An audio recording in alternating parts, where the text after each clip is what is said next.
You know, my parents got divorced when I was 13 years old, and it was like a bad divorce. They fought for like a decade. It didn't go fast. It went forever. So I think I always like stories about families trying to stay together even when it's hard. How proud do you feel about, because for some people you have changed the way comedy is being told. Mm-hmm.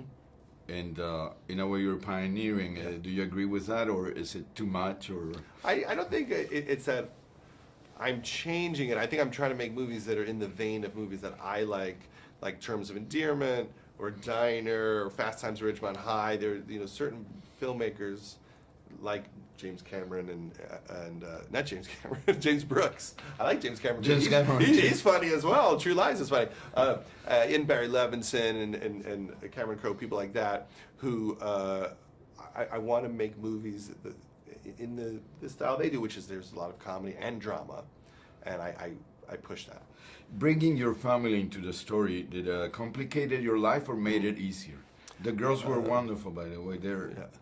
The girls, I mean, I knew they'd be fun to watch because they're just fun to watch in the house all day long. They were just fighting and weird and crazy, and I thought it'd be fun to show what they're struggling with.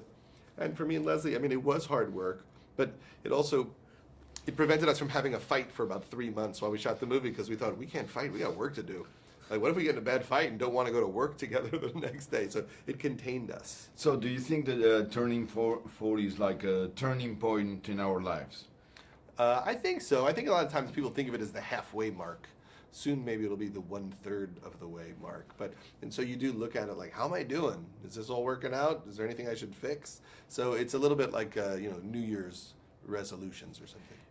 The cast, how important was it to have all this ensemble cast to bring your story out? Well, I mean, the most fun part of any movie is like picking people to play all the parts. So to have Jason Segel in there and Albert Brooks and John Lithgow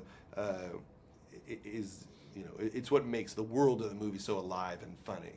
And the writing, how autobiographical is the movie? It's really like 30%. And there's another hunk that I'd make up just to make it interesting. And some of it is observed from other people. Like if something's really humiliating, it's probably from Paul Rudd's life.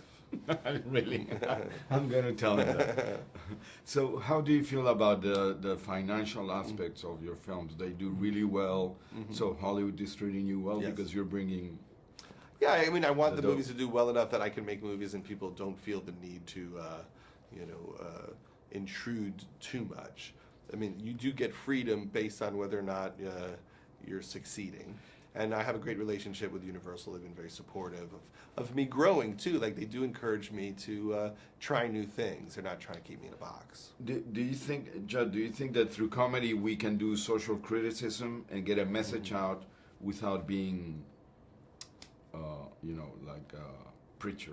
Yeah, I think, all these movies are just, my way of looking at the world and what I think is important. Sometimes these movies are just like almost like a letter to myself, like here's how you should live, here's what you're not thinking about. A movie like this, you kind of make the movie to figure out why you're making the movie. And it is to remind myself, what my values should be. And why did you choose, I know you started writing comedy and you were a comedian very young. What kept you going and why were you interested in doing this?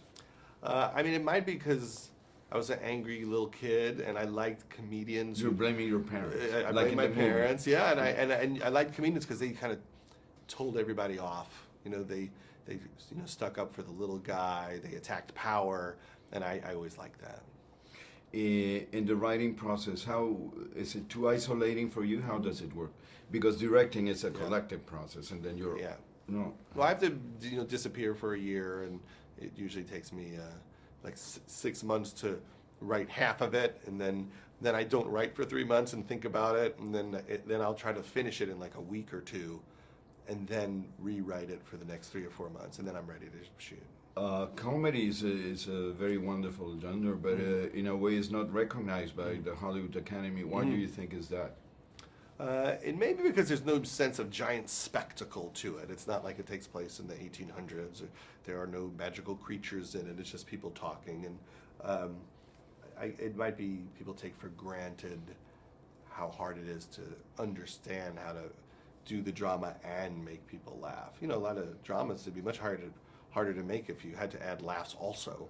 And also because they make you happy, I think maybe they think that they don't have as much weight, like depressing things are more difficult or more important. You also enjoy producing. Why is that? Like you're producing Girls, which I love, Yes. the show on HBO, and I like producing because it's gives you power. No. it gives me, it's fun to just help people get their visions across without getting diluted, and to help someone in the way that people helped me when I was young. It feels like that's what you're supposed to do, is give other people a leg up.